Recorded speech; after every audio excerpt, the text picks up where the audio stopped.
Deng Xiaoping, the new supreme leader of China, granted special economic freedoms to Shenzhen in 1980 to allow it to engage in commerce and business with the outside capitalist world.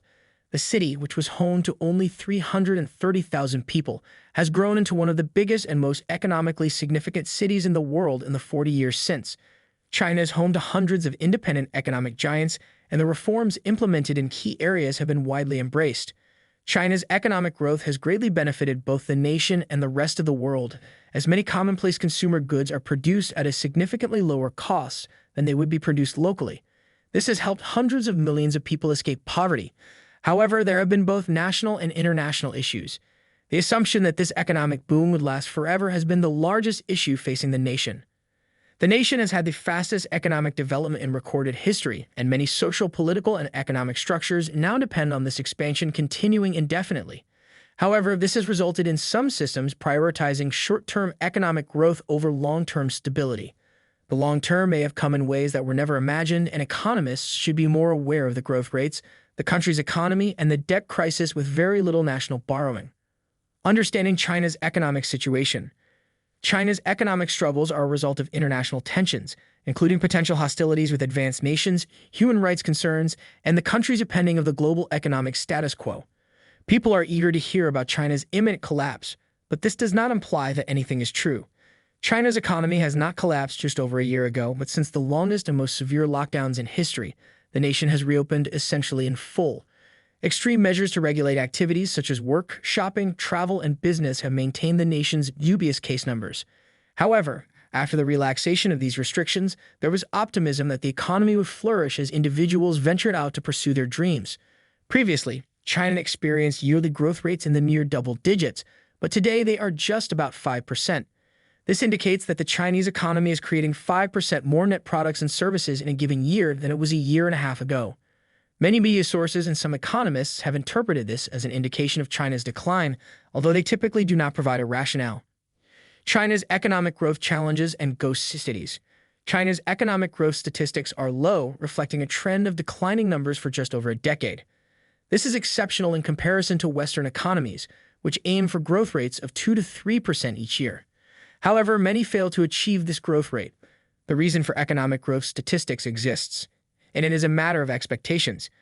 GDP is measured on a time basis and it resets annually, much like a person's earnings over the course of a year. Over time, a larger GDP or income will allow a nation or an individual to pay off debt and accumulate assets more quickly. China's economy has been constructed on the presumption that growth will be stronger than 5% for a longer period of time than it actually has. As a result, the government has made significant expenditures at all levels, from municipal to individual and domestic firms. Ghost cities, vast communities built on the fringes of big cities that could support millions of people but never saw a single person move in, have been ridiculed by commentators for a long time.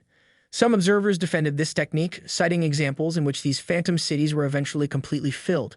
The truth lies somewhere in the middle. Governments provided funding for infrastructure corporations to build buildings and offer services, and private citizens invested in flats in empty cities. These development initiatives attracted both types of investors. However, given the rapid development of the nation, it only made sense to plan ahead with that kind of economic planning. Even a slight slowdown in growth could mean the difference between a city filling up completely and remaining empty until all project participants ran out of money. The decline in international migration from the nation to large cities and the population's decline for the first time in recorded history outside of a conflict meant that building nonstop in the hope of the nation's expansion was not going to work. The debt challenge and ambitious projects. The Chinese economy has been driven by the promise of significant future growth, with real estate emerging as the most conspicuous and troubled sector. This has led to trade agreements, infrastructure development, and large-scale international projects like the Belt and Road Initiative. However, China's debt load is increasing rapidly, with a national debt to GDP ratio of over 77%, which is still relatively healthy compared to the US 122%. China has unintentionally placed itself in a position where none of its debt indicators appear alarming on their own. However, when taken as a whole, they provide a rather bleak picture.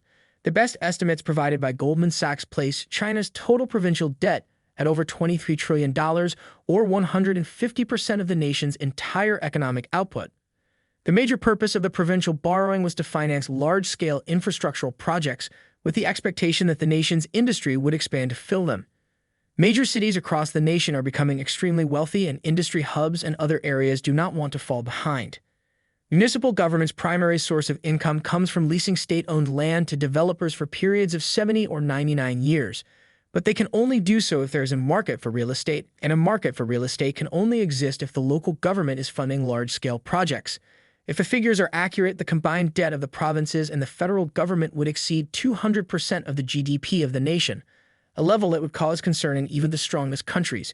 The individual states in the U.S. also have their own debts, taking as a whole amounting to $3.3 trillion in borrowing. In China, the government borrows a great deal of money through thousands of state-owned enterprises rather than directly funding government activities. Implications for global trade. State-owned enterprises such as China Construction Bank, China National Petroleum Corporation, and the Chinese State Construction Engineering Corporation have been instrumental in China's Belt and Road Initiative, a plan to support infrastructure development in emerging economies. However, the initiative has not yielded significant results, leading to a significant amount of lending that is unlikely to be repaid and making China a global debt collector. This contradicts the plan's initial objective of uniting poor nations worldwide.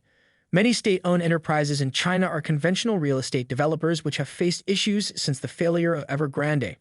Businesses like the China Railway Corporation have overinvested in infrastructure and taken on debt loads, bringing the total debt to $52.3 trillion or nearly 300% of the nation's GDP.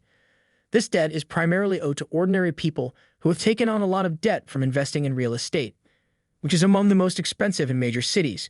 Deflation is making the situation worse as Chinese goods and services are getting cheaper, which may indicate more serious underlying problems. In theory, cheaper goods should be beneficial for the economy, but there are drawbacks, such as indicating more serious underlying problems.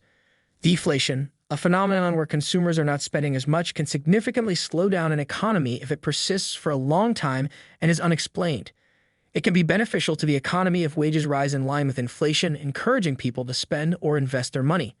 Conversely, businesses may find it difficult to raise wages if consumers spend more money annually, leading to lower wages or firing employees. As inflation increases, people may find it difficult to view it the same way they used to, as a larger amount is deducted from their bank account each month. This is particularly problematic in countries like China, where low-cost manufacturing is a major driver of economic growth. If deflation continues and wages aren't cut to match it, businesses will lose ground to other regional competitors. These problems share a common tendency, and if the nation's growth rate remained double digits, they would be all right. However, China's economy remains a middle-income country with a significant portion of its population living in poverty, providing considerable opportunity for economic growth. The implications for global trade are significant, with China emerging as a global debt collector and the Belt and Road Initiative facing challenges in uniting poorer nations.